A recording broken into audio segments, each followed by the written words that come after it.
समय लगे कारण फुलटा सरप्राइज बहुत कम समय को 5 ରୁ 7 मिनट में ढांकी देगा।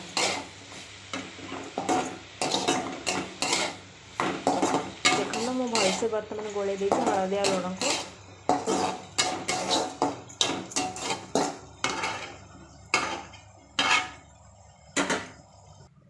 बर्तमान आम 5 ରୁ 7 मिनट को ढांकी देवा लो फ्लेम रे।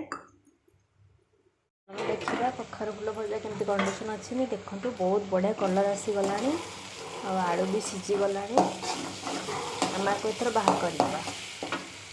देखो बर्तमान आम रेडी हो गला कखार फुल भजा बहुत टेस्टी बहुत यमी लगे। आप थे ट्राए करूँ घरे बहुत टेस्ट लगे आ बहुत सरल उपाय बहुत कम इंग्रेडिएंट्स रे होची।